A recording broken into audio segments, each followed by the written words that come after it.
Welcome back to What's in a Game. I'm Grace Jean here with our guest, Lucas Kaplan. Lucas is a sports writer who covers both the Nets and the Liberty. Thanks for being here, Lucas. Yeah, happy to be here. The Nets and the Liberty, two very different teams playing in the same building. So I'm enjoying this Liberty season while I can. Let's put it that way. How are you faring personally then after that Liberty loss to the Lynx yesterday? Well, it was tough because I convinced a friend to go to the game, and Oh, I was like, "Oh, it's such a great time. The crowd is great," which it was and is. And then they were down 26 in the third quarter, and I was like, "You don't like this is not the normal fan going experience." But they made a little bit. It got at least fun and loud in the fourth quarter. So got interesting. Yeah, they've got a great crowd over there. Like they were cheering on any positive play even when they were down like 18 plus yeah. points. Oh yeah. We'll get to more on the Liberty and that game in a little bit. But before we do, I just wanted to touch on a couple of programming notes. Obviously, we're covering the WNBA this week. We're going to be covering the WNBA playoffs next week. They actually start this Sunday, September 22nd. And next week, we're actually going to be having Steve Jones of the Dunker Spot podcast to recap some of the games from round one WNBA playoff matchup. So that's going to be exciting as well. The Nuggets training camp officially opens in less than 2 weeks. Actually, I believe the date is September 26th. So that's basically middle of next week is Nuggets Media Day. So we'll be talking about sounds from the team and everything like that as well. Before we hop into the WNBA news, we had one NBA news item that I wanted to discuss. The Cavs finally extended Isaac Okoro, a 3 years, $38 million contract with no options, team or player. The reason I wanted to talk about this random kind of mid-level role player getting his extension in September is actually because I like Isaac Okoro in terms of the caliber of player as a good comp for Christian Brown. And Christian Brown is projected to be the Nuggets' fifth starter. He's going to be the fifth starter on a starting lineup that has four much higher usage guys, similar to Isaac Okoro, playing next to Donovan Mitchell, Darius Garland, Jared Allen, and Evan Mobley. And I found it interesting that obviously he enters restricted free agency, which isn't the most common because it's not a fun process really for either side, because the team basically has the option to match any offer that the restricted free agent, in this case, Okoro, would get. But throughout the summer, there weren't even like rumors of other teams that would be interested in signing Okoro. We saw a couple of different restricted free agents last year go out and like get an offer from another team, and then often their like home team would just match that to keep them and retain that asset. But this year there weren't a ton of those, and in Okoro's case, there weren't even rumors of other teams being interested. We know that last summer Austin Reeves was a prominent restricted free agent that the Lakers kind of went out and said, like, we're going to match anything that anyone gives them. So no one even, they kind of tried to scare anyone off from even giving them that offer sheet because it would have tied up cap space, right? I'm actually curious about, maybe what the implications of the new CBA might be in this particular, not just the signing, but like how it went and how that they had this drawn out process despite no seeming interest from, outside teams. Lucas, you cover the Nets, and they're a team that is projected to have a monstrous amount of cap space next summer. They might end up being the most important players in free agency next year as a result. Based on what you know about the Nets, what caliber of players do you think they're going to be going after next year? And is there any chance that they would be the kind of team that would give a big offer to young restricted free agents that are, going after their first big extension off of their rookie scale contract? Yeah, well, it's a full circle moment for the Nets because for those who remember, that was their strategy when the Sean Marks regime first took over, giving poison pill contract offers to Alan Mhm. Crabb, Tyler Johnson, both of who later ended up in Brooklyn, as a way to take shots on guys, but also to sort of hamstring other teams in the cap space department. And that's where the new CBA does come in. I'm not sure that that's going to be an avenue that's explored as aggressively as they did in the past. The other thing is that they now have draft picks, Mm, which they didn't have during those off seasons. So there was a huge, avenue to talent acquisition that was closed for them that is now open. To answer your question, it's there's the Jimmy Butler rumors floating about. They have this max slot. Who knows where they're going to be in the draft? I think that you won't see what we saw from them, 6, 7 years ago being that aggressive. But if there is an RFA that they like, I wouldn't be surprised to see them go after it, especially if they don't have a season that lands them the number one pick, that really pushes along the development of some guys that they consider their core. You know, they're going to have the Cam Thomas decision coming up at the end of this right. season, which, is as or more important than anything they could do in restricted free agency. So I would say that they are going to need to decide on what the next steps of the rebuild look like. But if it's not, okay, let's get Cooper Flag and then try to attract free agents and like go for it now, which I don't think that's super likely, then yeah, you're going to see them be players and try to acquire the type of talent that they are already, like Zaire Williams, Killian Hayes, Mm, Keon Johnson, reclamation projects in a right. sense, Taking which flyers on some exactly. And because reclamation fund. RFA comes up, 3, 4 years into a player's career, that timeline matches up. Right. I find it interesting that there aren't it's not a popular strategy to acquire young kind of Mhm. risk on the upside talent through restricted free agency because those are also young players and like you're saying the Nets kind of used to do that when they didn't have draft capital, which is the other Mhm. way that you acquire young talent. We were actually talking about on this show being worried about the Nets as a potential suitor for Jamal Murray should he have entered unrestricted free agency next summer. And you mentioned Jimmy Butler as someone who's been in rumors, maybe put himself in those rumors because I think the rumors were like Jimmy Butler might be interested in Brooklyn, like he likes Brooklyn as a place. Maybe he and his agent Bernie Lee know where their mouths are going to be fed. Put it that way. Yeah. I mean, I don't know that Isaac Okoro's agents, did a good job of maybe putting themselves in some rumors this summer, Well, it's but funny because yeah. just after he signed, you heard, oh, the Nets were a team that maybe had things gone differently would have been interested, and that does make sense for both Right. parties. But yeah, the Jamal Murray, as you mentioned, is also a very Nets thing to do on the other side of the coin. Yeah. I wonder, as somebody who does cover the Nets, are you when you say it's a very Nets thing to do, is that a good thing or a bad thing? Not a great thing, I would say. I think it's maybe telling that the Jimmy Butler camp knows who would max a 35, 36-year-old Jimmy Mm, Butler for 4 years. That's all I'll say about yeah. that. Well, we're glad to hear that, the Nets not a potential suitor for Jamal Murray because he got his contract extension, this past week.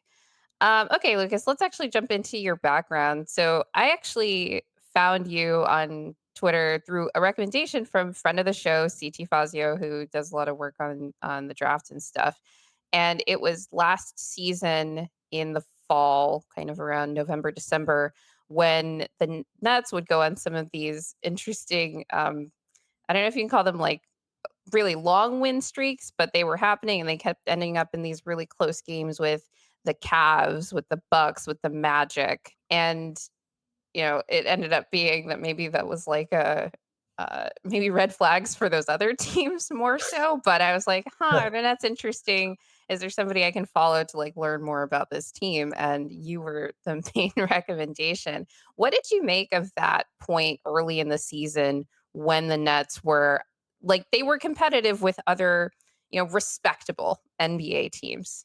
Yeah, I mean, everyone remembers they were, at least in the Nets community, 13-10 coming off a big win in Phoenix and thought that they were going to be a playoff contender or contend to make the playoffs, I should say.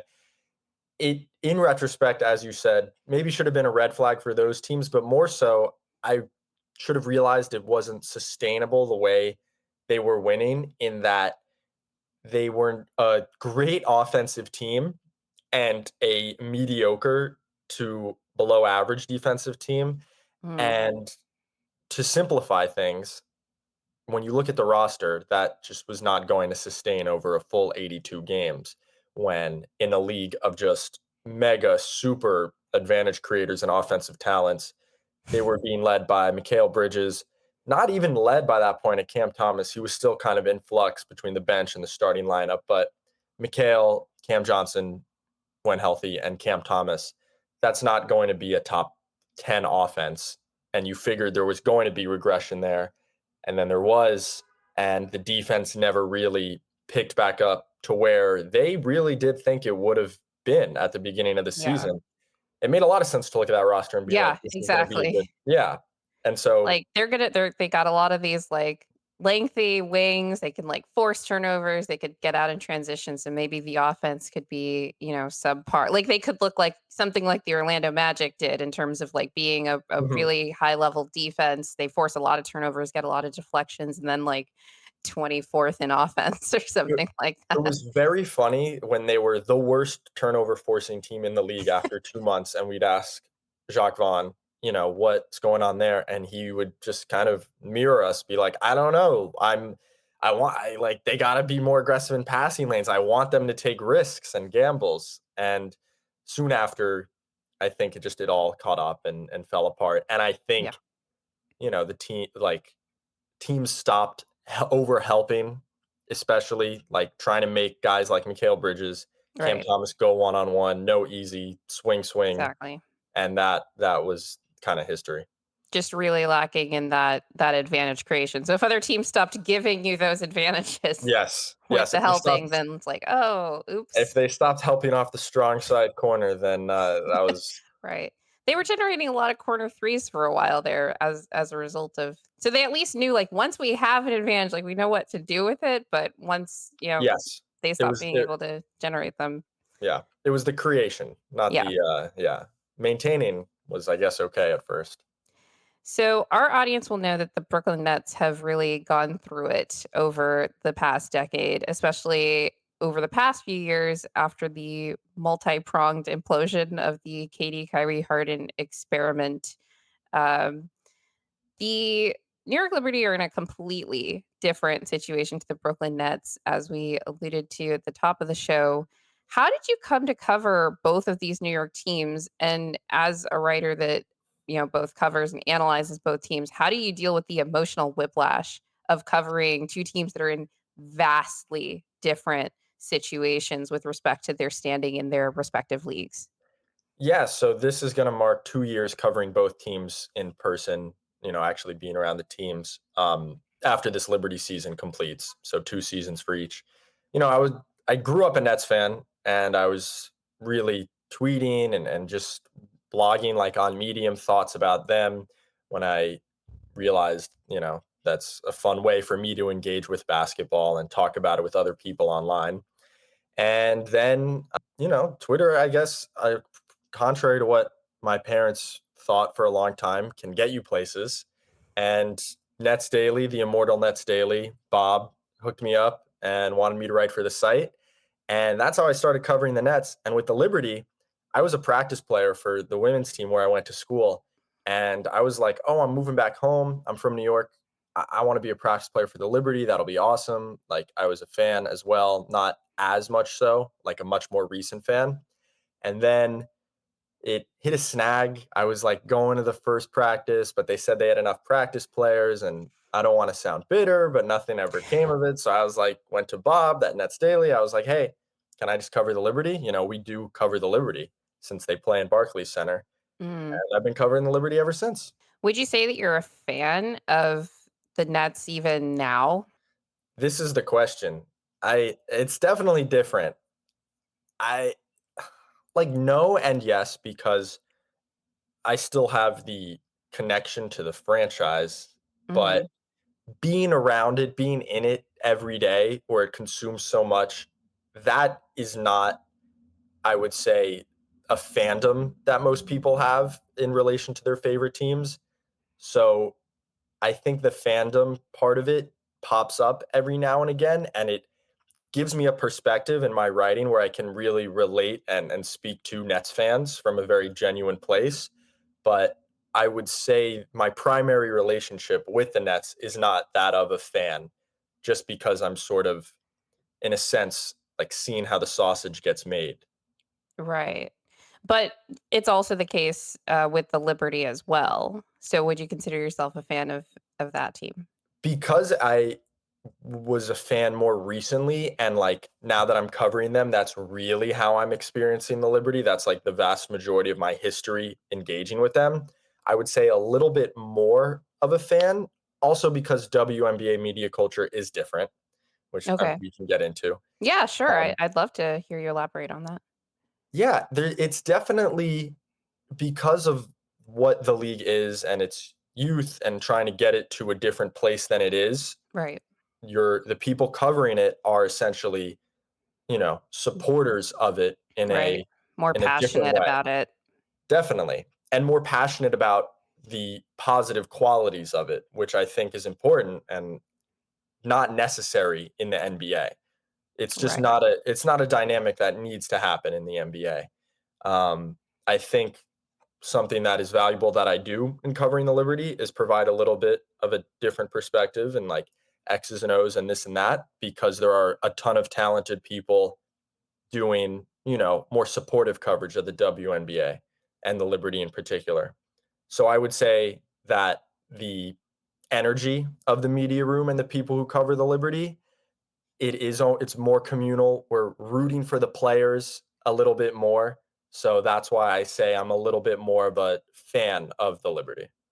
So one of the things that we've talked about on the show is, what would happen if the NBA were to, shorten the season Mhm. even slightly. And you happen to have the experience of covering two teams that are in these two very different leagues. In the WNBA, the regular season is, I believe, 40 games. Is that Mhm. correct? Yes. Um, how does something like even just that smaller volume of games and density of games over the course of the regular season, uh, how does that experience of covering those 2 teams differ just by that fact alone? On the writer's side, obviously, we talk a lot about how the fact of the 82 game regular season affects players and teams, but of course, the NBA media is a part of that ecosystem Right. that, is impacted by that. Well, especially in this Olympic year where they're on an NBA Mhm. schedule in that it's like game, off day, which is very NBA and even back to backs. My perspective having covered the NBA is valuable because, you know, early in the season, the Liberty lost to some team they should have beaten. And someone on press row was like, how did this happen? Like, what did you see? Like, how could the Liberty lose to team XYZ? And I immediately went into NBA mode, like, Mm, well, they got in late last night and like this team had a couple off days and blah, blah, blah, which is not a thing that is you hear very often in the WNBA, which is why I advocate for a shorter NBA schedule. Because in a normal year, let's say last year without the Olympic break, when there's 2, 3 games a week, the games are very indicative of the talent levels and execution levels on each side. There are no throwaway games. There are much fewer, oh, like this is a schedule win. And as someone who had to cover the Nets this season, flying into Denver on the second night of a back to I back, was just thinking like that Nets win in Phoenix, I remember was the day before they had to fly yeah, into Denver and got completely shellacked. oh my, yeah, and it was like this is for me just like not a positive part of the 82 game NBA schedule. Denver would have won anyway, no shade over here, but that kind of sucked. Yeah, they kinda got boat raced though. So, Yeah. Oh yeah. uh, no, that's an interesting, just perspective to have on the 2 seasons, just being able to cover a team in a league where each game matters a little bit more. So, it's cool that you point out that, yeah, in this Olympic year when the WNBA has this Olympic break, they don't have that every year. And so what you're saying is it more before the Olympics or after the Olympics that there's a higher density of games than there would be normally, or just kind of spread out because they planned for it? Yeah, I think both because they planned for it. There's still some WNBA quirks, like the Liberty had 8 games in 15 days, very NBA, Oh my followed gosh. by followed by a 5-day break, which was like, okay. Okay, yeah, But there are more in a regular season, there are more of those, maybe not 5-day breaks, but 2, 3 games a week. sure, yeah, yeah, just Yeah. more like, Yeah. okay, this is normal, like, And teams practice. That's the other thing. Like the Liberty yeah, this year, Sandy yeah, Rondell is like, we don't get to practice as much. So that creates these, differences. And obviously, she's right about that. But then I think back to the Nets this season, who practiced maybe twice after the All Star break. okay.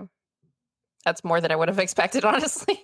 Maybe once. It Yeah. might have been once. I don't know that the Nuggets had 2 practices after the All-Star break. All right, Yeah. They got to well, practice in the playoffs. we are yeah, they sure did, and they treated some of those games like practice. We are going to start off talking about the New York Liberty, kinda going player by player, especially based on this last game that they had this Sunday, and then we'll transition to talking about their specific matchup with the Minnesota Lynx. So, let's jump in with Jonquel Jones. So I actually first started watching the Liberty when they played the Aces in the Commissioner's Cup final last season, which for our more NBA centric audience, that is basically the equivalent of the IST final. The IST was effectively modeled after the Commissioner's Mhm. Cup in the WNBA. Jonquel is a center. She was dominant in that game. The Aces had absolutely no answer for her on either end. Like she was scoring, rebounding, blocking. She was shooting. Like she's a pick and pop big as well. Just incredibly skilled.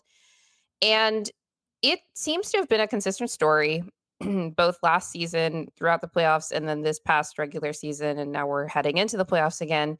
That her involvement in the offense is going to determine the Liberty's ceiling, and it was actually pegged as a major contributor to their struggles in the finals last year to the now defending champion Las Vegas Aces. Now they're the two-time defending Yeah. champions because they won the finals, right? And so it's something that I've been monitoring throughout the games that I catch of the Liberty this season. Do you agree with that narrative about the like that tie between Mhm. Jonquel's importance to her involvement in the offense and the team's overall ceiling? And then if so, how would you assess how the team has done this year to consistently integrate her into the offense and also the job that she's done to keep herself involved? Well, I'm glad you said that, last little addendum because it really is about that. We kind of have a joke among some of us, like the Liberty's title chances rest on if Jonquel Jones wakes up on the right side of the bed in game 5 in the final. Like she is, for those newer fans, I don't like everybody uses the word mercurial, but there are games where there's stretches where she looks like the second best player in the world. Like I thought she was that for the first month of the season, where the two-way impact was just off the charts. I thought she was clearly, the best player on the Liberty. And I think even the second half of last year, she was recovering from a foot injury in the first Mm, half. She might have been the best player on the team, even though Stewie won MVP. It's about her first and foremost, continuing to have that, I don't want to say effort every night, but involvement and engagement. And if she gets too early fouls or too early turnovers, not having that affect, kind of the way that she operates. I also think her raw numbers are not really what to look at all the time mhm, because it's so essential that she is a legit 40% three-point shooter, a genuinely great extra passer, perimeter passer. You'll see high-low where Stewie posts up a mismatch in the paint, and Jonquel might be the best entry passer on the team because of mhm. how tall she is and the angles, she can kind of exploit. Yeah. So she may not be getting all the post touches and all the rebounds and ending up with like 20 and 10, but there are nights when she has, 12 and 8 where she looks like the best player on the floor. Now, the Liberty occasionally don't have a great balance of not getting her the ball in the post when she needs it, not getting her the ball, in her spots. So I do think that It's an extremely important, maybe the swing factor in their playoff run. And it's definitely one of those equal partnerships where it's on both of them to make sure they get the best production out of JJ. I can't remember exactly which game it was, maybe about 2 weeks ago. But so this was also the case in the game that they played versus the Aces last week, Mhm. where there was a point in the game where they were actually trying to kind of force feed her the Yeah. ball inside, but they collapsed on her in the paint almost immediately off the catch. And, often she is great at like making that pass out, but Mhm. it's almost like if there's an instance where she gets the ball, and they are like a little bit late to collapse, but then they come in. It's worse because she'll kick out if they collapse immediately. But if she has enough time Mm. to, go for that layup, often what's happening is that she'll immediately like put the ball on the floor and Yeah. it creates a big turnover risk. Mhm. And it'll happen like repeatedly just throughout the game because this is just something that she does. It's interesting watching players like her versus someone like uh Aja, or I can even compare it to say like Jokic, who's really good at like not immediately putting the ball down because he's got a little bit more kind of in his bag when it comes to like post footwork. Like, okay, I can get to the basket without like taking a dribble here and putting the ball at risk of like the turnover. But that's just something that I've been watching. And I wonder if just the fact of how teams are treating her in that way is one of the reasons that it's difficult to get her involved on the inside to where she does end up drifting out to the perimeter more. Do you think that that is perhaps a factor? Definitely, and I think it part of it is the Liberty when they force feed a matchup takes them out of what makes them so great, Right. and, this is not a rare phenomenon. A lot of teams go through that, and the other thing is that she doesn't have that sort of Jokic quality where he can catch it anywhere and immediately turn, face the rim, and do a little hook shot. Like, her post ups are slow moving, and so she likes to pivot a lot under the basket and take a dribble and a pump fake instead of just going right up. And anybody I think who's watched the Liberty this season has seen that result in fewer paint points and layups at the rim than maybe you'd expect. And the opportunity to foul her on the floor, which is robbing her of easy free throws. Like against the Aces, Right. you saw Kelsey Plum step in front, and you want to just be like, Jonquel, just go up. It's Kelsey Plum. But she feels the need to, step through, step around her. And for all of her incredible qualities, of which I'm sure we'll discuss even more, she is not the quickest or most explosive vertical leaper. She's not a just go up and finish. She's a burrow into you, create space with her body, and then kind of, fade away or create an angle to the basket. So I wanted to talk about Sabrina Ionescu next. And I'm going to move things a little bit out of order here because I want to stay on this conversation on Jonquel. One of the um, major kind of two-man or two-person partnerships on this team is Sabrina and Jonquel in pick and roll and pick and pop, and that just connection seems to have been the backbone of a lot of the most effective plays that the Liberty have run this season. And I saw a lot of it earlier in the season, whether it Yeah. was how a play is initiated, how maybe it's an action that they flow into after an initial play. Yeah. And actually, the videos that I have here were all pulled from a Nets Daily article by you, Lucas. We're going to put the link to that in the description. Mhm. And this play seems to have been supplanted by the Sabrina Stewie pick and pop. They actually went to this at volume in the game yesterday versus the Lynx, but I wanted to include this video from this game versus the Aces. So John Cole's on the wing, and they're helping completely off of her in that instance where Stewie's the screener, Sabrina's about to is driving, and they're helping completely off of Jonquel there. And Stewie goes for this really early floater. So not that there are other things that you could do in this situation, whether it's Yeah. passing to Jonquel or going Yeah. in a little bit deeper for the shot. I wonder why they went away from, it seems to me, I haven't caught Mhm. every single Liberty game, but I was really actively looking for the Sabrina Jonquel pick and roll even in the game yesterday, and I didn't see it once. Let me fast forward a bit. At the end of the game, you saw Sabrina Nyara Sabally pick and roll, Yes, and yes. Nyara is a very different type of athlete where Mhm. she is like a truly explosive roller. Like catch it at the free throw line, no dribble, 2 steps, I'm at the rim. I'm gonna finish Yeah. like with a near dunk. And that I think illustrates the difference. Teams Between, between Nyara Jonquel and rolling and mhm. okay. Or just between or illustrates why, sorry, we've Yeah, seen go the ahead. switch. Jonquel is an excellent 4-on-3 short roll passer. She's an excellent almost think Joel Embiid, I can catch it at the free throw line and either shoot this or, like, take a dribble, and you're not gonna stop me. Whereas Joel Embiid isn't the if I'm getting behind you, it's a lob up to the square Right. and I'm going to dunk it. And that would be sort of what Niar Sabali is. And so it's a few reasons for this. The thing I'll say is that teams are not doubling Sabrina right now because of her shooting struggles, which I know we're going to talk about. And so when teams are kind of playing that straight up drop coverage, you could say, it's more imperative. I think it helps her out more to have a roller that's going to explode behind the defense where she can get to that pocket pass. But in a lot of these Jonquel clips, it's to go to Sabrina. Now she kicks it over to Jonquel, who can either pop for an open three, or if someone steps up to her and she is a 4-on-3, it's swing, swing. And that's why that action was so prolific for them early in the season. I think with Stewie, you know, teams are so worried. And you can see on that Sabrina floater clip, Stewie's roll gravity, right? Like Alicia Clark isn't Yeah. even worried about Sabrina turning the corner. And that's twofold.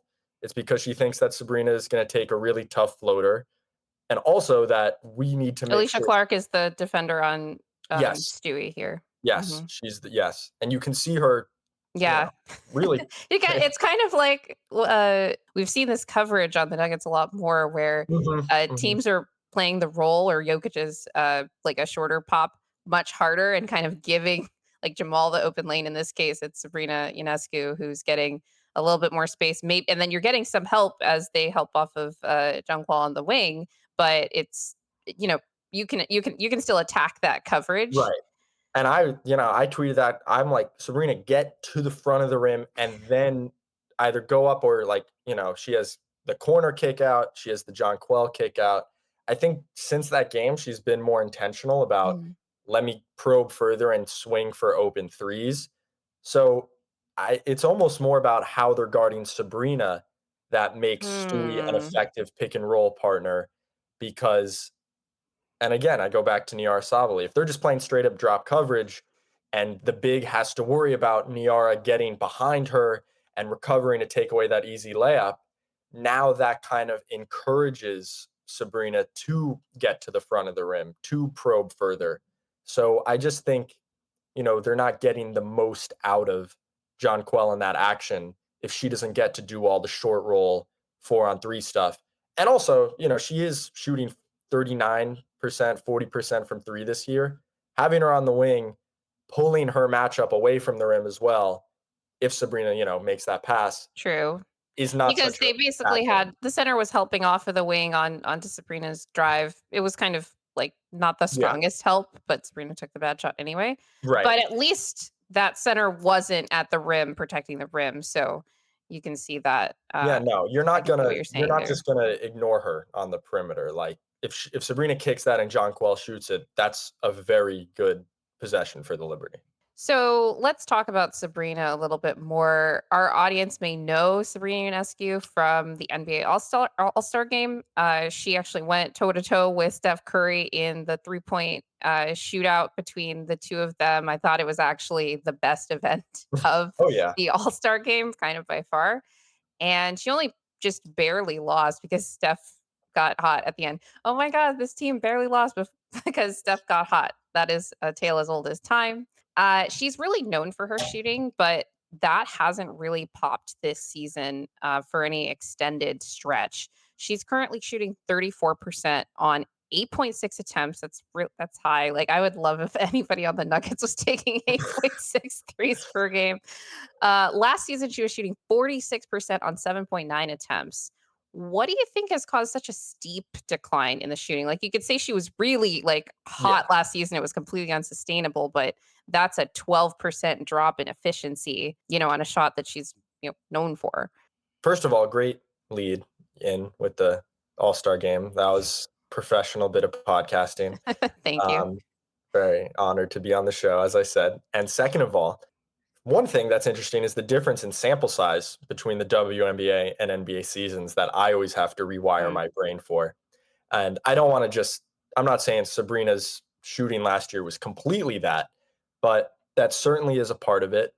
The other thing I would say is that now that she's playing more on the ball, her shots are just so difficult, the mm, majority of her threes. Last year with Courtney Vandersloot handling more, you'd get Sabrina flying off the ball, Stewie slips to the rim off a screen, and if they go with Stewie, then Sabrina ends up with a catch and shoot three. And I think that really got her going and translated into a lot of her off the dribble looks. Now, the other thing that I have tweeted is that last year is starting to look like a significant outlier for her in terms of off the dribble 3-point percentage. She shot in the low 40s last season. Every other year of her career, including this, it's either high 20s or like right low 30s. This is kind of who she's been as a shooter in her WNBA career, a way more prolific catch and shoot player. And I think that's what we're seeing with these defenses. At the beginning of the year, it's Sabrina just shot 45% from three, 8 attempts, all time great shooting season. We have to be up on the pick and roll. We have to trap her. Like, no, no, no, she's not getting these looks off. Now teams are recalibrating, like, maybe she really is like a 30% pull up 3-point shooter at heart. And a lot of this is the looks she takes, which are a few of them are just impossible. So you can account for like 2 or 3 misses of those. But part of it is a regression to the mean, kind of who she's been. And then part of it is long season, just regression as you'd expect a little bit. Olympic, she played on the Olympic team. right. So it's definitely going to be interesting to see for her. But that is not, we're not guaranteed that she's this 40% 3-point shooter just automatically, especially with the looks that she takes. So the other thing that I wanted to highlight about Sabrina's season is actually her playmaking. That's something that has popped Mhm. this year. She's actually top 5 in assists in the WNBA, both in total and per game, which is 6.1 assists. That's nothing to sneeze at. Can you elaborate a bit on what her increased role as a playmaker has actually meant for the Liberty's offensive versatility? So you talked about how last year, she would have a more prominent off-ball role with Courtney Vandersloot handling. But do you think that Sabrina being on the ball actually improves their versatility, or hurts it because you no longer have those other options where you have your best like movement shooter flying off of these screens? Yeah, you do lose that element of the offense, this deadly, like code red movement shooter, which captures so much defensive attention. But it also allows them now to play these long defensive minded lineups where it's Sabrina, 2 big wings, Stewie and JJ, because you can play her as the primary ball handler. I think early in the season, it really did make them more versatile because, and I keep going back to it, teams would trap her. And Stewie and JJ are just, you have 2 elite short role players that kill 4-on-3 situations. And she was doing such a good job at generating rim attempts for herself, getting into the lane and kicking out. And the Liberty didn't really have that last season, like this primary high pick and roll, I'm going to get to the rim or in the lane type of score. And if Sabrina is that, it certainly adds another element to their offense. In addition to being like, what you've noticed on their defense, where they play these huge long lineups. And it's because Sabrina can now play the one more effectively, and it Mhm. allows you to put different lineups on the court. So if nothing else, it certainly improves their defensive versatility just by Mhm. virtue of that fact, right? Definitely. I just find her role on the Liberty this year to be quite fascinating. So Lucas actually wrote an interesting article for Swish Theory on Sabrina that was really about like the role of the combo guard. Yes. And it feels like Sabrina seems to be in a stage that is something akin to one that Jamal Murray was in earlier in his career, where you were primarily this like off ball, like scoring guard. Mhm. Now you're taking on the point responsibilities, and you're seeing kind of in real time a player try to process that change in their role to where on any given possession, you have to be thinking about not just shot selection, whether you're going to shoot at all, which shots you're going to shoot. Are you going to be playmaking? Are you going to be primarily looking to shoot? Are you going to be primarily looking to playmake? Because your Yeah. job is now both advantage creation and potentially play finishing at the same, at the same time. And it is a lot to balance. And I find we have so many in the NBA, so many combo guards that uh tilt like more one way or the other. And I think that you know, Sabrina, I always think I think of Jamal Murray just by virtue of the role, not necessarily play style, because of that. And on a team that has so many other high level players that can be the advantage creator, that can be the play finisher around her, like that, further complicates the processing. But obviously, it's a good problem to have, Yeah, and right? you can see the wheels turning for her in a game. Like, she played the Aces a week ago. She shot 6 for 21. They go to Dallas, who is terrible, and unserious. And she's working on like, okay, let me not take these. You can see her like, let me get 2 feet in the paint and jump stop and kick it out. And all of a sudden, the next game, she has 14 points and like 11 assists, and she only takes 10 field goal attempts. So it is a very conscious balance that a tightrope that she has to walk. And yeah, as well as she was shooting from two and getting to the front of the rim, and now defenses have adjusted, you can't have your primary ball handler. And I'm sure this is something Nuggets fans have thought at many times. You can't have your primary ball handler shooting 5 for 18 with 3, 4 assists in a game where the vast majority of their possessions, they're taking a tough shot. And that's not to, denigrate either of them, because Sabrina has these possessions where she high pick and roll, make a pass. Now I'm going to relocate and like do on the ball and off the ball excellence in the same possession. And like last season, she was such a willing and good screener off the ball. And that allowed her to be, a high volume 3-point shooter, kind of like, think of Steph Curry setting all the screens he does and then flying off a different screen. So it's an incredible load physically when you have to always be ready to run off the ball and handle a high volume on the ball, Yeah. but also suddenly you're oscillating towards I'm shooting too much.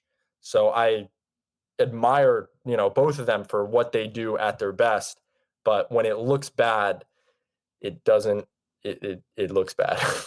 I'm sure, Will is giggling to himself right now that I somehow managed to turn this into a conversation about Jamal Murray. We've been talking about him a lot this summer. Let's Yep. talk about the other, lead guard on this team, Courtney Vandersloot. So she is the starting point guard, Mhm. but she's also a bit of a non-shooter. There are times where like maybe they go under the screen and then Courtney decides to shoot, but it's Yeah. pretty rare. Um, she is known as a gamer, right? She's a really good, table setting point guard. But I wonder on this team that has so many other advantage creators and again, play finishers, and she's probably the one in the starting lineup that isn't really a play finisher just because of how hesitant she is to shoot and even on her drives, like rarely looking to score. But she obviously does add other value to the team. You talked about it even in our discussion about Sabrina, just by virtue of what she allows the others to do off the ball. But right now, we've seen a great reduction in her Mhm. on ball role. So I want to know what value Vandersloot adds to this team when the ball is out of her hands and how you see that role evolving come playoff time. When the ball is out of her hands, you can tell after the Olympic break, she's come back with a greater kind of understanding of how to impact the offense, even if it's a willingness to shoot, but getting some buckets off cuts, kind of spacing and where to be. And there are moments where that high level playmaking and floor reading ability manifests itself in like an impressive extra pass or swing or whatever. But that is still the challenge. She's not adding as much value as her replacement off the benches in the closing lineup in Leonie Fibish, who is a 6'4 sniper who's currently made something like 22 of her last 33 looks from three. That you just it's nothing against Sloot, who still does what she does well, but that's not a something that she can compete with in terms of off-ball offensive ability. Now, you know, on ball, which I'm sure you remember you can ask about next, she does create these looks for Sabrina, for Stewie, to maybe start a game to ease them in a rhythm. But off the ball is where it definitely gets tricky. And it's not that she's doing anything harmful, it's just that the Liberty have other options.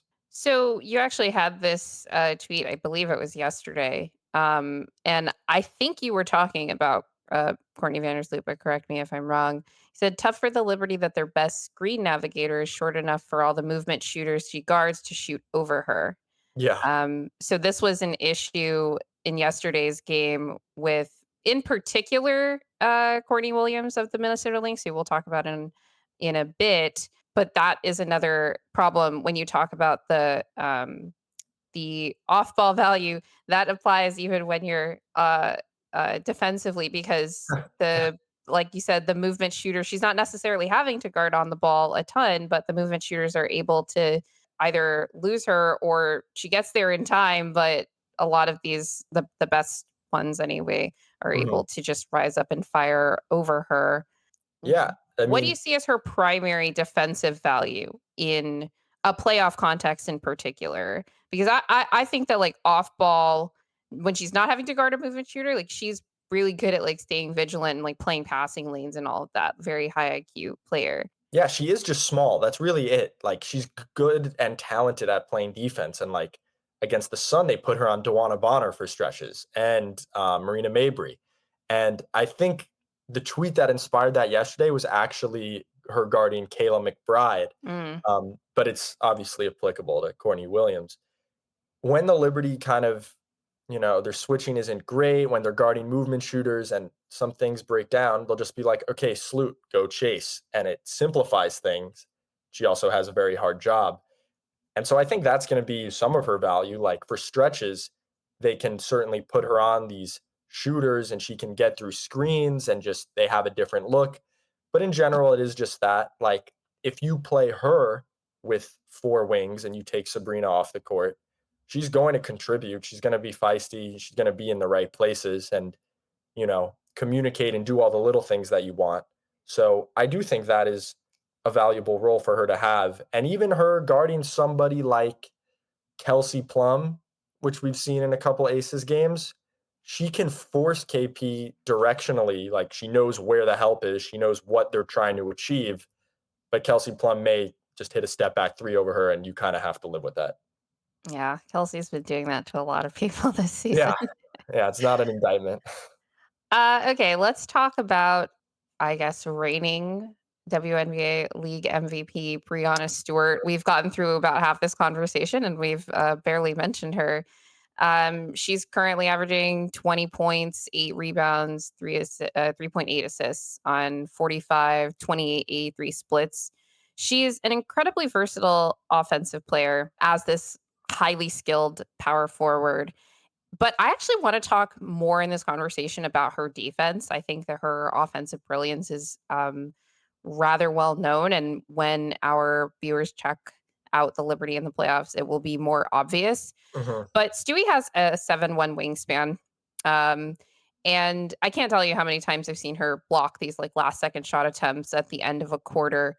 And I believe you've already alluded to this ridiculously high motor that Breanna Stewart has, and she's able to keep up this consistent defensive playmaking, both in blocks, in steals, in just deflections in general. She plays free safety a lot for the New York Mhm. Liberty. Can you just speak on just Stewie's role in making the Liberty the number 3 defense in the WNBA this season, and it's, like, a pretty solidly number 3. There seems to be, like, a gap between, like, the top maybe 3 or 4 teams and Mhm. the rest of the league. And really, what's keeping her out of the defensive player of the year, at least the conversations this season? Because I haven't seen too much of that in the discourse. Right. So I'm assuming this would you say this is, like, the season you've watched probably the most of her? Yeah, for sure. And, like, this is pop to you just, like, watching games, you kind of maybe this was an undersold ability of her, like Absolutely, absolutely. It's not yeah. really something that was talked about even, last year during her MVP campaign, but this season, I'm just like, wow, she's such a good and versatile defensive player for this team. She's really important, even like, all the different adjustments that the Liberty like to make, to like change the rhythm of a game. But even in the role that she plays more consistently, Yeah, I mean, nobody could guard Courtney Williams yesterday, and who guarded her for the 4th quarter? Breanna Stewart. She just yeah. is just she's like water on both ends. Whatever you need her to do, she's gonna do. And I asked a group chat, what, like, true star in basketball history has had that kind of motor? And really the consensus answer was, like, Kevin Garnett. Yeah, Kevin Garnett. And I guess, like, for some of my most sicko friends, it was, like, John Havlicek, but I was like, "I can't speak to that." But sure, go ahead. I love when teams will, like, late in the shot clock, like, bring her player to come screen, and then it's like, "Oh, no, you should not have brought Stewie to the level," because that's when she unfurls her 7'1" arms and gets a million deflections, and I think that almost kinda speaks to the reason she's not in DPOY discussions, because she does have Jonquel Jones behind her, and the Mhm. talk of this Liberty defense has been, "Oh, look at their collective length off the bench when they play Sabrina at the 1," and then it's like Kennedy Burke, Leonie Fevich, Betnija, Lainey Hamilton, Kayla Thornton, they have this stable of wings, and so it's viewed as a collective, rightfully so, but man, Stewie's best defensive games are destructive, like havoc creating, messing up anything the other offense wants to do. But part of that is because she's afforded that freedom with Jonquel Jones as a Mm. rim protector behind her. And so if I had to pinpoint a reason that she's not like a front runner for defensive player of the year, I think it would be that. But man, I mean, if you watched that Lynx game yesterday, her motor down 20 is is I was like, unbelievable. wow, It's Brianna's really trying to win this game right now. they have to save her from herself sometimes. Like I mean this as the utmost compliment. It's like she will die on the court, I think. When she when no matter when her like 80 years old, whatever, like it's she pushes herself to the limit. It's incredible to watch. Yeah, and it was really on both ends, like, she's like I was watching this game with my fiancé. He was, like, playing a video game on his computer, and then when the Liberty were making their second half run, he's just like, "Wow."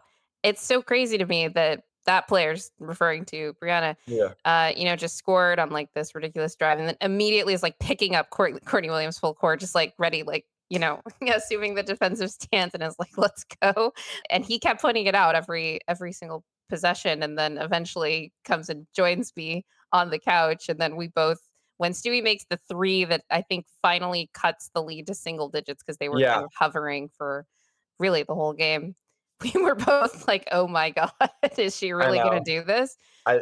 Of course, it was a little too late. There were other, issues with the team throughout the game, especially in the first half, but I thought that second half, and especially the first quarter was certainly a display, of what you have been talking about. Yeah, and the other So thing is she oh, can go ahead. do anything. Oh, yeah, like, I tweeted a lot last week about how what an effective off-ball player she was. All the cuts and, yeah, spotted threes, which she's hitting again, but such an efficient and timely off-ball mover. Yesterday, it was like, "Give me the ball. I'm gonna go get a bucket." It really is whatever they need, and that's why sometimes you go an hour talking about the Liberty and you don't mention Stewie. It's an experience I've had before because you're just like, what are the others doing? Because no matter what Stewie's doing, she's going to be doing it well and fitting in and like doing whatever, you know? And it's easy to take that for granted, but man, one of the most fun watches in basketball still, which I think can sometimes be underappreciated, just how electrifying she is to watch. So you talked about the other wings on this Mhm. team, the others, right? Yeah. Betnija, Lainey Hamilton, Leonie Febish, Kayla Thornton, and also Kennedy is it Burke. Kennedy? Yes, Kennedy Burke, exactly. And you mentioned Niara Sabali, who's coming off the bench as a big, but I want to talk Right. about these kind of the 3 and D wings Yeah. effectively on this team. I really want to shout out Benija because she is one of the funnest players to watch. Like for people that are like, oh my God, I love watching players on defense. Like, but I wanted you to talk a little bit more about the wings that are coming off of the bench, Right. particularly Leonie Febish, Kayla Thornton, who's been on the team, but also Kennedy Burke, and the versatility that they provide the Liberty defensively. I wanted to know because last season a big talking point about the team, both going into the playoffs and obviously coming out of a loss in the finals, was the lack of depth that they had coming off of their bench. And what do people mean when they say, depth? Is it like for the regular season? Is it for the playoffs? Like, Mhm. what are their strengths, but also what are the weaknesses that could, limit their time on the floor when it comes to the playoffs, such as was the case for a player like Marine Johannes last year, who was coming off of the bench for them.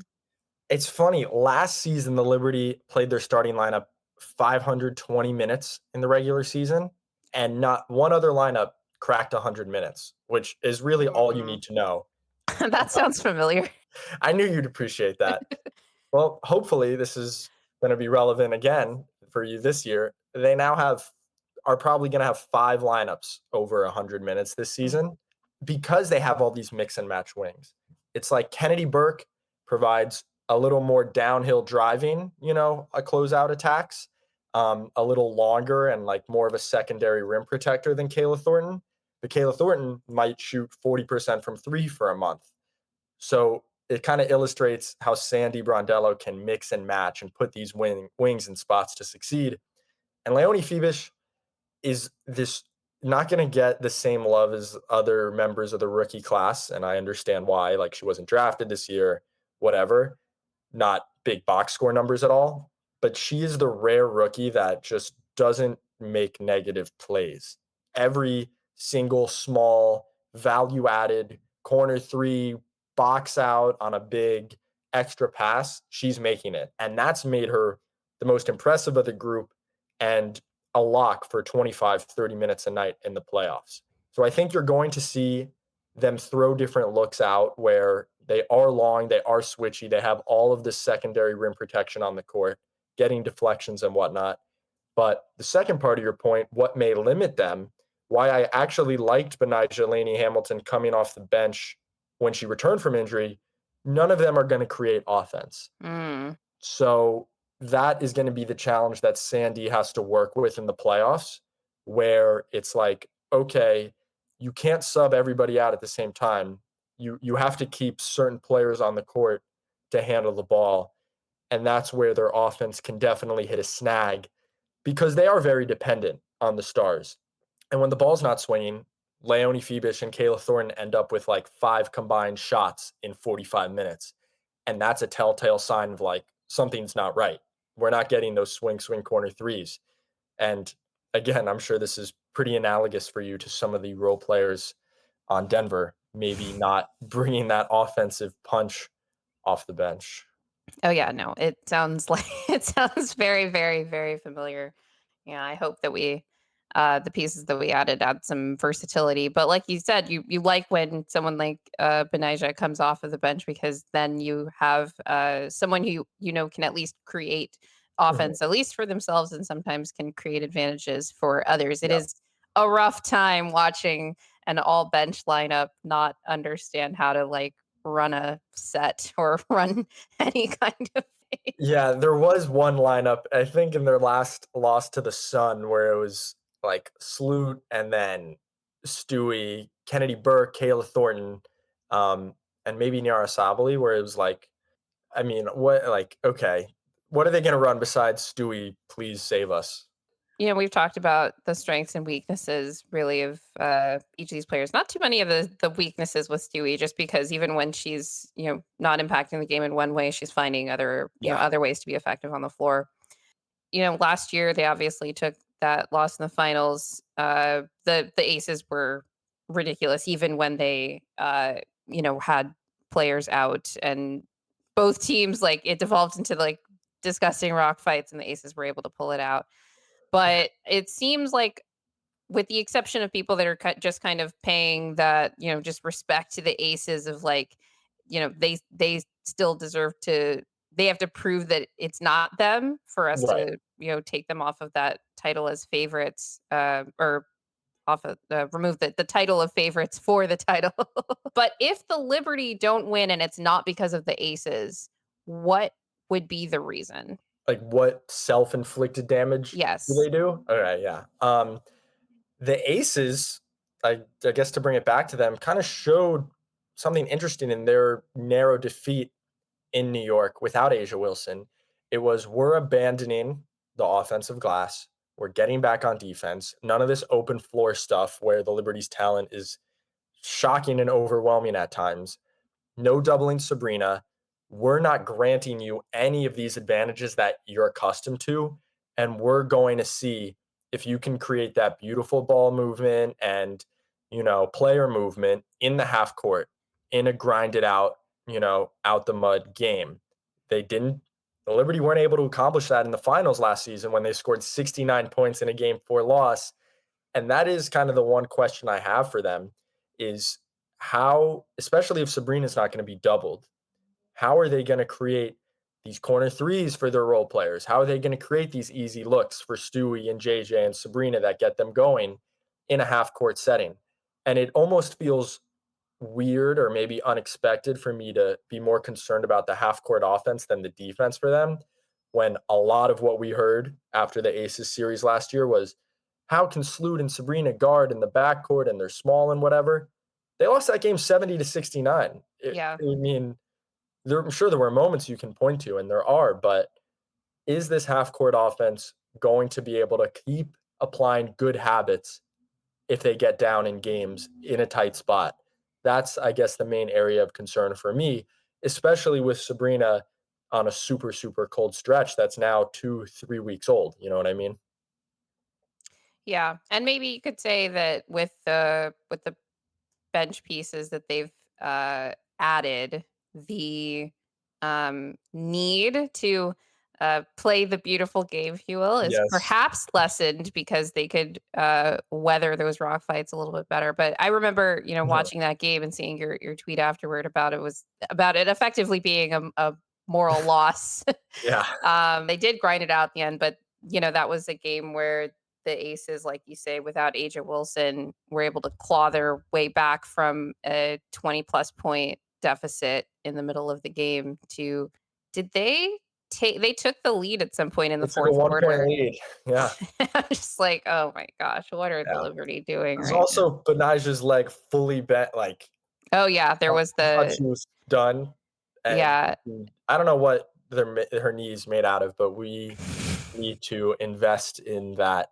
in that material. Some sector of government needs to invest. I don't know what it would be, but that was pretty crazy. So, All right, let's move on to the team that could potentially pose a real yep. challenge to the Liberty come playoff time. The Minnesota Lynx, who are the number 2 seed in the WNBA with the second best net rating, also. Minnesota as a state, they're kind of having a hell of a year, I have to say. With the Timberwolves, with they have a vice presidential nominee. People are talking about the state very positively right now. And now they also have an awesome WNBA basketball team. What is it with Minneapolis and these dominant, especially defensively, basketball teams? A couple of great coaches, I guess. I mean, I think Cheryl Reeve should be coach of the year pretty solidly. Mm. Uh, Minnesota's just awesome to watch. The level of execution. I'm sure, is that like something you have noticed from just watching their games this year? Just how It really is like watching the Minnesota Timberwolves where just like every defensive possession, everyone's flying around. They contest, Will and I talked about this in Mhm. our playoff series preview between the Nuggets and the Wolves, how the Wolves feel the need to contest every inch, every second of an offensive possession when they're Yeah. on defense, where they're gonna pick you up full court. They're not going to make it they're not going to make catches easy. They're not going to make shots easy. They're not going to make it easy to move off the ball. Like every single thing you have to fight for. And watching the Minnesota Lynx, it's exactly like watching the Timberwolves in that sense, in that if you are not there to play that game that particular night, like they are Oh, going to eat you alive. and the Liberty were not ready to come out in the first quarter yesterday, and that was the game. And when you go down 13, 15 points, like I just remember the second quarter, the Liberty were playing well. They were defending again. There was offensive flow. I'm like, finally, they showed up to the party. They cut 4 points off the lead, or like, and then it ended up going from 17 to 13 at halftime. And it's like, yeah, man, sometimes you're going to play a great quarter of basketball and beat the Lynx by 2 to 4 points in that quarter because that's how good the Lynx are. And I think after 38 games of this season, the players that are having career years, this is who they are on this team. Courtney Williams, Elena Smith, Bridget Carlton. Like, yeah, you may not have thought they were big time contributors on a championship contender prior to this season, but we're long past the time to throw away those preconceived notions. And then on offense, it's the same thing. I mean, every slip, every slight defensive miscommunication, they are exploiting it. They are maybe the best collective passing team in the WNBA. I mean, all you have to do, Kayla McBride has mastered the Klay Thompson, I'm going to come off a pin down. And if I'm opening up, I'm shooting it. And if the big who set the screen slips to the basket, I'm throwing this pass and it's getting there. She's absolutely, it's a joy to watch. I mean, that's kind of sums up the way they create offense. I like the basketball nerd in me could not gush enough about this team and like talk about the beautiful game. They play it on both ends. Yeah, that is actually the way that they certainly differentiate themselves from the Minnesota Timberwolves Yeah, is I was gonna say, the yeah. fact of that offense. They don't turn the ball over nearly as much as the Timberwolves do. I do want to talk about the offense, but I Mhm. do want to bring it to the defense first and foremost because that's what impresses me the most about the Right. Lynx. So they have gone 3-1 with the Liberty on the season. That's if you count the Commissioner's Cup final, which they also don't count in the regular season totals in the Yeah. WNBA, similar to the ISD final. But why is it that you think that those games just kind of overall have been such a tough matchup for the Liberty in particular? Because it is the only team in the WNBA that has given them that level of issue consistently throughout the season. There is an important thing to note on the other side of the ball, which I'll just touch on really quick, is Hmm. that the Liberty's length and the switching that we talk about and court coverage is nullified if your switch is a second late or whatever it is. No matter how long you are, they will find the crack in the defense. So that's been a challenge for the Liberty. But as with the Liberty have the ball on the other end of the floor, uh, they are so good at pre-rotating. And okay, if it looks like an advantage situation, not only are we getting there on the catch, but the logical next pass, the next swing, we also have that covered. Perhaps, definitely better than any team in the league. And for a Liberty team that's thrived on the ball movement, 4-on-3 situations that I keep talking about, that's given them pause often. And Sabrina had a quote yesterday. She said, it's like you drive the lane and three people come out of nowhere.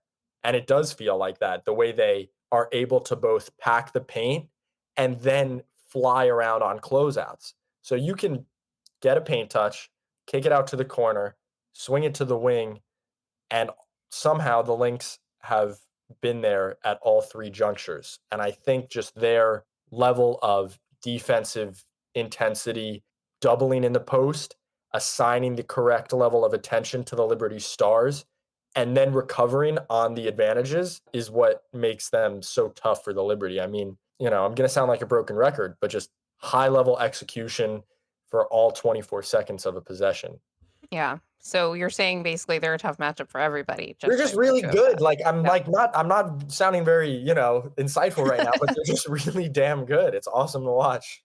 On that defense, I just wanna bring it back to Jonquel, who Mhm, I feel like, despite the collapsing on the interior that the Lynx like to do, like everyone has been doing to JJ this season, mhm, I feel like with the Lynx front court in particular, JJ should have a bit more an advantage than she's had in these meetings just because right, of her strength, despite how good of a defensive player Napheesa Collier, the starting power forward and the best player on the Lynx, is.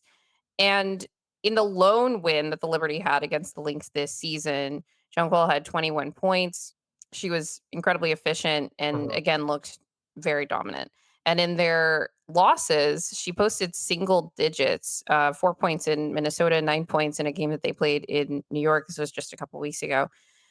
And even in the game on Sunday, the Liberty only started to make their run after Jonquel left the floor. So this was when the Liberty really started to like lean into just Sabrina, Breanna pick and pop, and then just getting the ball mhm. to Breanna Right, at really right. any cost and trying to create space for her. What is it that Minnesota in particular is doing to really like neutralize Jonquel to the point where it's like better to have her off the floor entirely? I think, in those early games, the foul trouble was the Mm, pinnacle of like, wow, okay. Jonquel looks like one of the best players in the world to, okay, like she didn't really show up today. And the early foul trouble kind of took her out of her rhythm. She Yeah. spent a lot of time just frustrated with the refs. And then, as we talked about, their ability to swarm her really frustrated her. In the game in New York that the Liberty won, and this is something Sandy's talked about a lot, they got Jonquel downhill in the pick and roll. And it's the difference between her and Niara Sabali I talked about, where it wasn't like downhill in the pick and roll, I'm catching it and finishing at the rim. Downhill, like I'm catching it at the free throw line and I'm taking a dribble and a spin move or I'm hitting that little 14 footer that I can hit so well, where you're kind of creating a semi advantage for her. And then she's playing off of it, where it's tough to swarm her if you're already in recover mode, if that makes sense. Yeah. So, kind of the straight post ups, let's feed the block. The Lynx know where they're going to help from, where they're going to double, where they're going to rotate out of. If you get her on the move a little, if she's catching it in the middle of the floor while Minnesota's recovering, it's far less easy for them to do that. So that's going to be again, it kind of all comes back to Sabrina. If she can attract enough attention to get Jonquel that pocket pass, and now JJ can play in the middle of the floor, that's really going to help her against Minnesota because the straight up post up seal, like the Lynx are too good for that to just play kind of in a stagnant, isolation mode. Like Right. they are going to have a game plan and they're going to execute it against that. They basically play defense in such a way that requires you to have multiple levels of advantage creation on the Mhm. same possession every single time. And That's why these games are so high level because it's like a 20 shot tennis rally. It's like, wow, like both teams had to execute for 15 seconds of that shot clock at a high level to end up with a good shot. speaking of that game Mhm. that again just happened yesterday, Courtney Vandersloot was also taken off the floor, maybe not for the entire fourth quarter, but at some point, and then she did not close the Yep. game. And it was again the same stretch that the Liberty were making their run.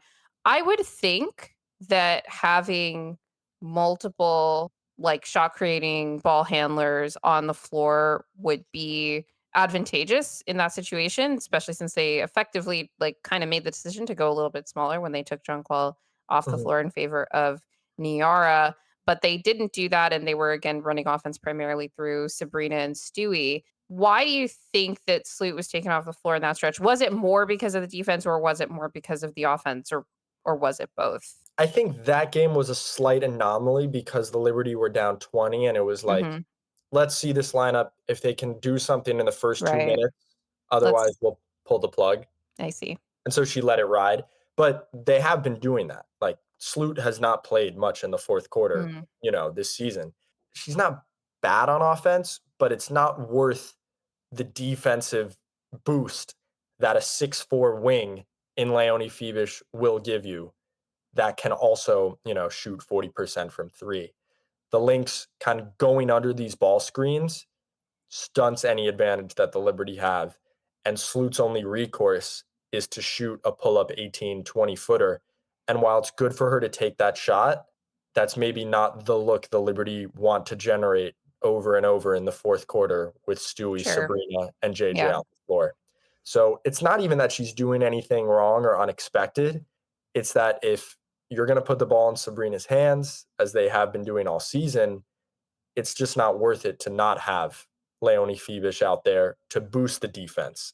Last year they didn't have her, and Kayla Thornton is not the shooter and offensive player Leo is on that end. So they kind of had to play that starting five with Sloot in the lineup all fourth quarter.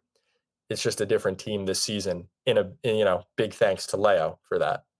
Let's actually move on to the fun part of the Minnesota Lynx. Well, Nice. fun for them. Yes, yes. I don't know if it's fun for I don't know if either side of the ball is fun for their opponents really. But the Minnesota Lynx are, like you said, an excellent ball movement team and shooting team. I have in my notes here just a little gif of the Snoop meme because she does not miss. Like, it feels like she never misses. I think It I saw maybe the second time that she'd ever missed a mid-range jump shot in this game.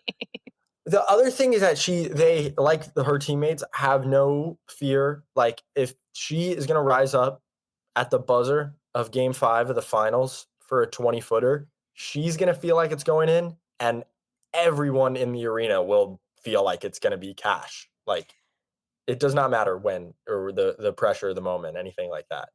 Right. And, included in this highlight reel is also plays that she's making as the team's point guard, right? She's Mhm. also, setting up her teammates. But yet, like you said, she's incredibly confident in this mid-range jump shot. She was incredibly efficient in the game yesterday, 15 points on 7 of 12. She's averaging 45% from the field. I focused more on the other aspects of this matchup to kind of figure out like which team has which advantages over the other. But it feels like Courtney Williams is particularly comfortable in this matchup. Like you said, right up until the point where it's Breanna Stewart guarding her Yeah. in this game. Do you think that she poses a specific matchup problem for the Liberty just by virtue of like she's comfortable against everybody else on the team guarding her? Is that a problem that they basically have to put Brianna on her, as opposed to bigger players that could pose other issues if the Lynx like figure out how to exploit that adjustment that the Liberty make? It's definitely a problem, and like you would naturally think to turn to, Betnija Laney Hamilton. Hmm. But the thing about Betnija is she's just so big and strong that she's better guarding up than guarding down Yeah. positionally. And like you can pick her off on screens because she's such a big target. Right. So that kind of mutes her effectiveness a little against And Courtney unlike a lot of other guards that would like Courtney is a good driver. We saw her, Williams. create some assists on drives in that highlight reel, but usually she's not looking to like score when she's driving downhill like that. Like she's kind of collapsing the defense Yeah. and looking to kick out or find cutters. But if you lose her on a screen and the big isn't playing up, that midi is open and she is going to rise up, fire, and make it. And it's cash. And then if the big is up, she got that Right, pocket pass down. right And on those yeah. slips. So it's tough. I mean, the Liberty don't have a great answer for her. And the other thing she does is she'll move off the ball. Like she'll run through a couple screens before getting the handoff. That just requires the Liberty's level of whether it's screen navigation or, focus, like communicating switches to be on point. And Yeah. we did see them execute, their defense for 2 quarters, through two and a half quarters yesterday. But when they're not in that first quarter, it's going to be It Courtney gets Williams ugly. getting these open shots, and it's going to kill you. Yeah. So Minnesota is first in assist rate, both as a fraction of their field goals and of their possessions. They like to move the ball a Yes. lot, and it really does put a lot of pressure on defenses. I actually have a quote here that you have from Leonie Phoebish Yeah. from after the game. She says, "Look, I know we've played some teams that don't play this way in the last, I don't know, 10 games. It's not easy to come into this game and play a team like Minnesota who moves so well and knows each other to a T." So great Mhm. chemistry there with the Lynx. They know exactly where the ball is going, what the next action is. If we switch here, they always have a counter. So I think that's what happened in the first quarter, and then they Yep. fixed up some things in the second half. She talked about their communication and talked about how they were a bit more aggressive defensively, especially in that fourth quarter, changing up the defense. Now, when it comes to these kind of teams that do move the ball really well, you made an interesting point in the opposite direction earlier about the Lynx. So they are constantly they also have obviously a lot of length on defense and they're flying around to contest and all of this. But especially when the Liberty go to some of these bigger lineups with Sabrina at the one, they can also have that advantage, but you have to be on point with your communication on your switches and all of that. But it's actually one of the things that I've talked about a lot with the Nuggets versus a team like the Timberwolves that do play such a similar aggressive style on defense where they're contesting for every inch on any given offensive possession is that you have to be really decisive in your ball movement and off ball movement, everything, because you don't want to give the defense any chance to recover. Because if you do, because of the length they have, they will get there and that makes things a lot harder. So it puts a lot of mental strain on teams, but it feels like the Lynx have actually done that on offense. Like Right. because of how decisive they are in moving the ball. And they also have these incredible shooters on the team in Kayla McBride and Bridget Carlton, who are both shooting over 40% from three on a very healthy volume. They always manage to create these open shots because teams are, when things break down, the defense is often prioritizing the paint over anything else. And so these shooters, fly around and they get open. Mhm. And, I've seen people question whether that three-point shooting is going to hold up in the playoffs. But do we have any reason to think that the Lynx, and particularly Caleb McBride and Bridget Carlton, their best shooters on this team, can't replicate that shooting through a deep playoff run? No, I don't think so, and it's like the Courtney Williams thing. They have no fear, and you may think, "Oh, is Kayla McBride and Bridget Carlton really going to lead them offensively to a title or lead them from the perimeter, Napheesa?" But it is time we kind of get rid of those expectations. They take tough shots, they take contested shots, end of shot clock. If you're not there, they're firing. There's no hesitation. So No hesitation. no hesit like yesterday, how many times would the Liberty defend for 22 seconds of the shot clock and get burned? There's no reason to think that it won't continue in the playoffs if they're getting those looks. Obviously the Right. challenge is preventing said looks, but much easier said than done. Right. And I almost think that the first 5 to 10 seconds of the shot clock matter more than anything else because as soon as there's a Mhm, breakdown, mhm. because of how willingly and efficiently the Lynx move the ball, as soon as that initial breakdown happens, you're playing from behind the whole rest of that offensive possession and just like hoping that whoever gets the open shot that they're inevitably going to get just misses. So yeah, like you said, I think that the Lynx need to be treated as a serious threat for the title. But what do you think this Minnesota Lynx team is missing at a high level? Because we've talked about the defense, both on the interior and on the perimeter, Mhm. um, and everything in between. They defend everything. We've talked about shooting. We've talked about Courtney Williams as a perimeter creator. We didn't even get to Napheesa Collier, who actually is Right. in like serious DPOI conversations in addition to other players in the league and is an interior creator herself. And she can also create on the perimeter. She's a very versatile player Yep. um, herself. What is this Lynx team missing for other people to take them seriously as a title threat?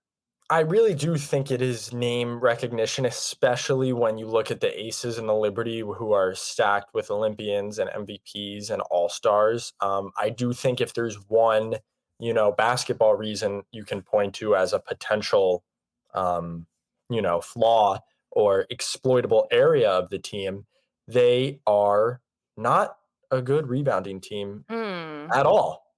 Really, which is shocking to say about like, oh, they do everything right and they do all the little things. And coach's dream, blah, blah, blah. They are currently last in defensive rebounding percentage, and they're Oh, 10th in wow. offensive Yeah, look at rebounding that. percentage. So, by any measure, they're the worst rebounding team in the league. Uh, yeah, it's really them That's that pretty far. shocking that I know. they have the number 1 defense I with the know. worst defensive rebounding percentage. I wonder if that's ever happened in the NBA. Their only competition are the fundamentally, again, unserious Mercury, who are 11th in both categories, because if Brittany Griner doesn't turn in a superhero performance, they just don't make sense. Yeah. Do you have any explanation for why they're such a bad rebounding team? I don't know. I think maybe part of it is they fly around so much Mm, on defense and they're contesting every shot that leaves you they get out of vulnerable. position more. Yeah. Yeah, it's almost how it's, like, tough to rebound out of a zone. Like, when you're growing up in middle school and high school and you're actually playing a lot of 2-3 zone, like, that's what you hear because you don't have a mark, so it's tough to box out your zone. And really, when you're flying around after an advantage has been created, it's kind of the same thing, right? So if I had to, proffer an explanation on that, it would be kind of the principles of a zone and flying around. And also, they're just not that big, especially compared to that's why Yeah. they struggle with Connecticut. Yeah. It's someone pointed out to me yesterday, we're in this cyclical thing of like, oh, the Liberty would be title favorites, but they can't beat the Lynx, who can't beat the Sun, who can't beat the Aces, who can't beat and you go on and on. But that is the area to me that, if I'm a Lynx fan, worries me. Is the worst rebounding team in the league really going to win a title? Like, the worst? I know it's a 12-team league, but Yeah, no, I definitely missed that stat, so I'm glad that you brought that to my attention. It's funny too because I have here that they're 3rd in offense, but yeah, they're dead last or 2nd to last in offensive rebounding. That's, like, impressive. That's, like, Oklahoma City Thunder level where they're a top 5 offense and then the worst offensive rebounding team in the league right. at the same time. That just means you're like, "Oh my god, they're crazy efficient. Don't let them get any offensive rebounds because if you do, like, you're gonna get burned."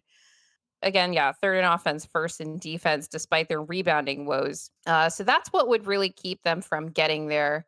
Now, assuming the Liberty make the finals, let's say the Lynx do get there on the other side of the Mhm, bracket, because it looks like mhm. both teams have effectively locked up the 1st and 2nd seed. So if they did meet in the Right. playoffs, it would be in the finals. What do you think the Liberty would have to do fundamentally to flip the script on what we've seen in the regular season meeting? Is it really just high level execution and energy every single night and every minute of the game? Or are there specific adjustments that you would make both to the rotations, to like how players are matching up with other players, on the links, etc.? Yeah. You might have to really consider bringing Sloot off the bench just to Mm. maximize how often your best lineup is on the court. I also think part of it is execution and energy. Just when we saw the Liberty defend Minnesota well, it was because they drew a line in the sand and played as hard as them. And I don't think that's going to be an issue in the finals, but if they get punched in the mouth in a final series in game one, in game two, or they get down in a quarter, it's kind of continuing their principles and that effort, and that's occasionally been a problem for them. Partly because they're not down a lot, so when they get down, it's unfamiliar waters. And then the rest is Sabrina can't be shooting 5 for 20. It's everything we've talked about. JJ has to be engaged, and really, my worry is on offense. Like, you don't want every possession devolving into Sabrina fading away 28-foot three off the dribble, 16-foot floater. It's, are you getting into the lane? Is the shot pass balance really, in the team's favor? And if they do that, they will be favorites. And I think the Liberty, should be favorites. And the other thing, obviously, is getting there healthy.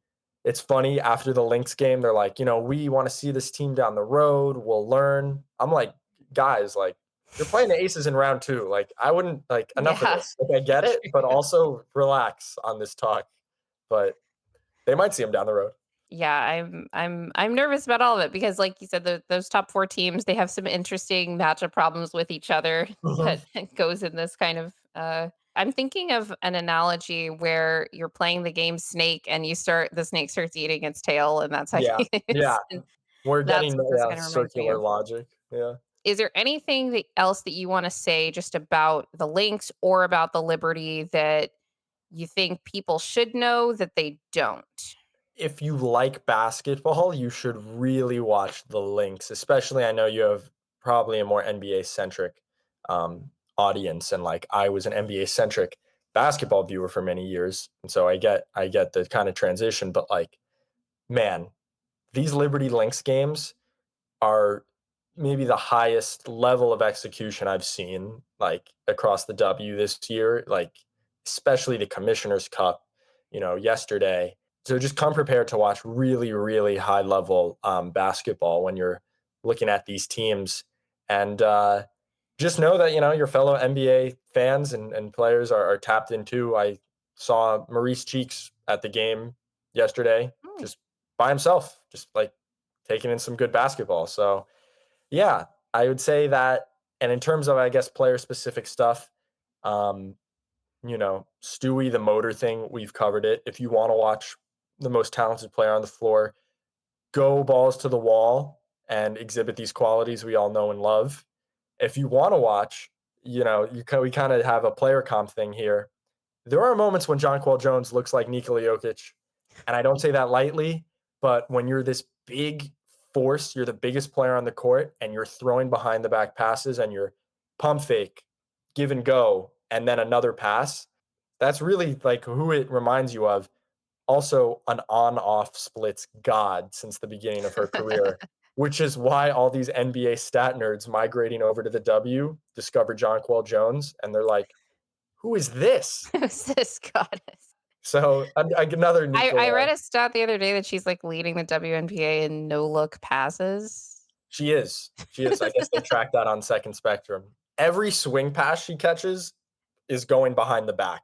So she'll just move it along to the next shooter behind the back. Part of the advantage of being huge and being able to grip a basketball like a piece of fruit. That's why we want her to keep the ball high because, like, no one Yeah. else can get there if you if you do that. One of the most interesting watches every night in the W because of her incredible skill and occasional frustrating tendencies. You used the word mercurial, I and did. I'm surprised that, that word has come up on this podcast twice in, like, 3 weeks, and I don't think I've ever used that word myself in my life, because we use it for Jamal Murray as well. Yeah, I'm glad that it's, I didn't, I limited the sports writer cliches on this one to just one word. Awesome. Thanks for that discussion on both of those teams. For our NBA audience, we actually wanted to do a little draft of NBA comps for players on both the Lynx and the Liberty. This is very Liberty skewed because I'm more a Liberty fan, but we have some great players from the Lynx as well.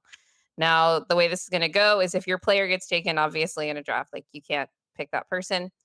And then we're gonna hopefully these give the audience a little taste of like, oh, this is like the player style for some of these Mhm. WNBA players that they may or may not have watched before. We'll see how the teams shake up. I'm not sure if we want to like pit these teams head to head in like a poll or anything like that because we also want the player comps to be like accurate. Yeah, I So think Stewie, if you have Jokic and Kevin Garnett on your team, I feel like I'm gonna be on the back foot there. just wait till I say Courtney Williams is like Michael Jordan. Right. You got Michael Jordan, Nikola Jokic, and Kevin Garnett on your team, Yeah, then I will be in trouble. yeah. All right. So we're going to start with you, Lucas. We're going to start with Courtney Vandersloot. Who's your player comp? Kinda easy. I will go Andre Miller. Um, Oh, it might be a little easy when you think of, like, table setting, floor general, and obviously Sloot has, like, peaked higher as, like, genuinely getting MVP votes, but the way they get into the lane without having these outlier athletic traits and their court mapping and understanding of where everybody is and how to use defenders' momentum against them, it's like, how is this small guard who's not a great pull-up shooter always in the paint, especially if you look at her, throughout her career? So that's how I get to Andre Miller.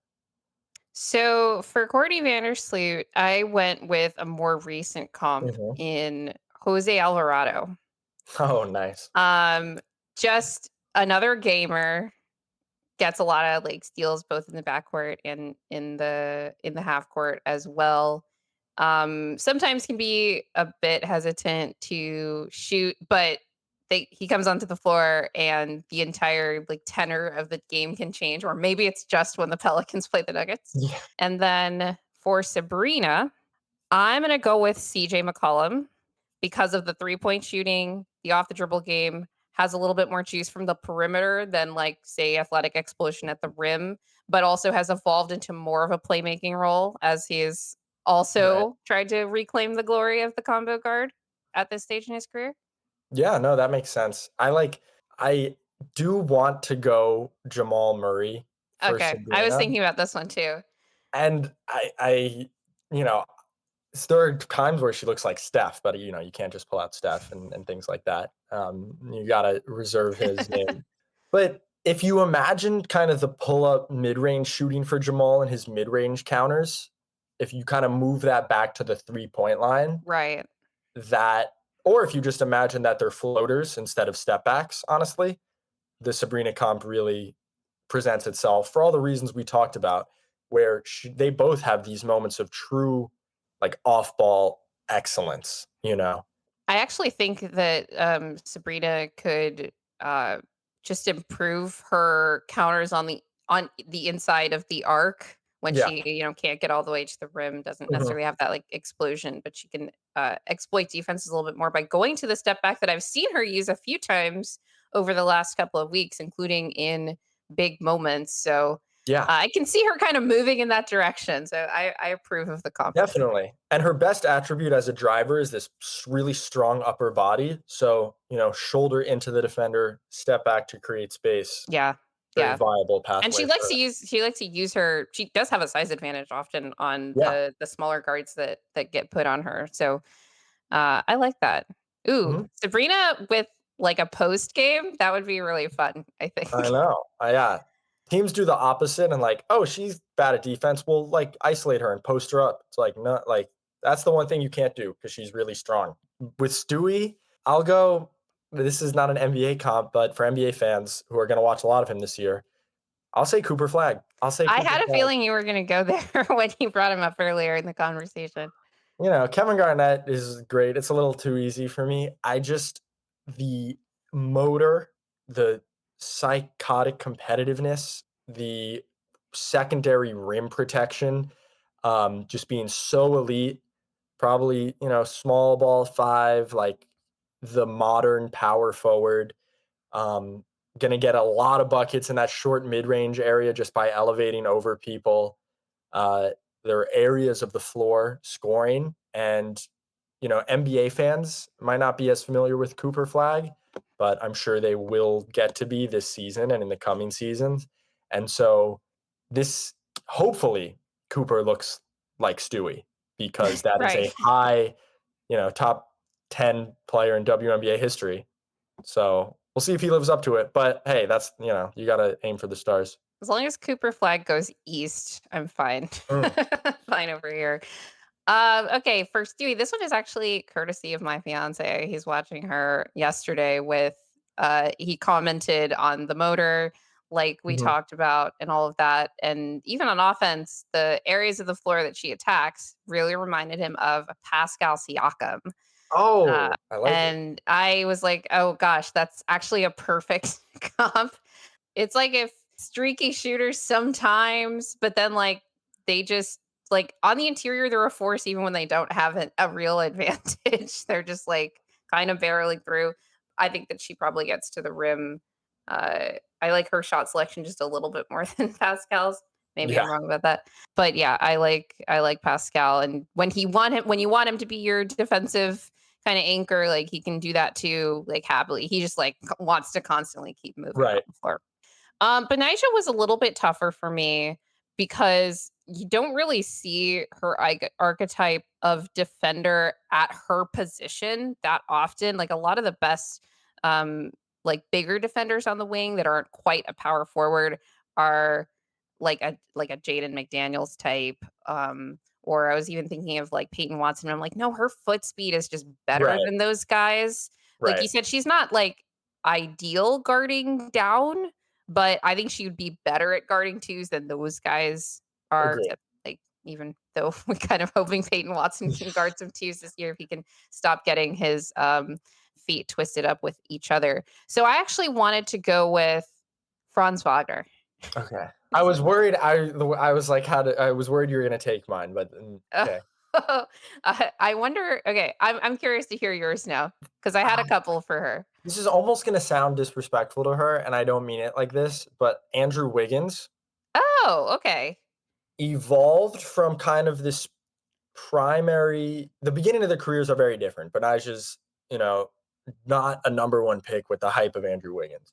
But when she starts hooping, it's like primary usage, made an all-star team on mostly box score volume. But man, when she is rolling on this Liberty team, it's I'm posting up mismatches, I'm shooting catch and shoot threes, and I'm a dog on defense. And Wiggins, when he was locked in, like you would trust him on those two guards, especially in Yeah, that Warriors playoff run. yeah, And that's meant to be a compliment to her, the way she probably had a more successful run as like an initiator of offense, but now scaled down as a complementary player.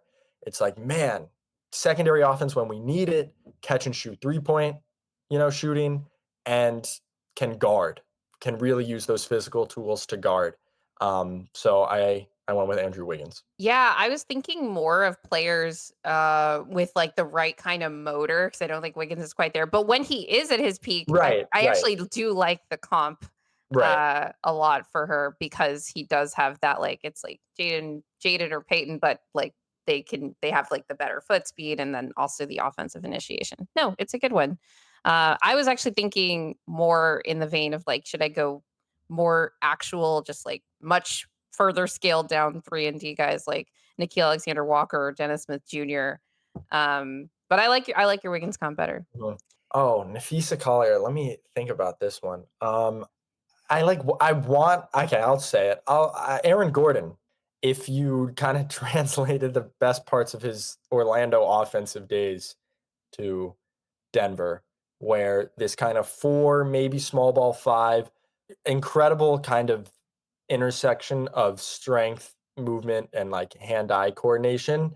Nafisa is like a 30% high 20s for her career 3 point shooter, but it feels like she makes every big one.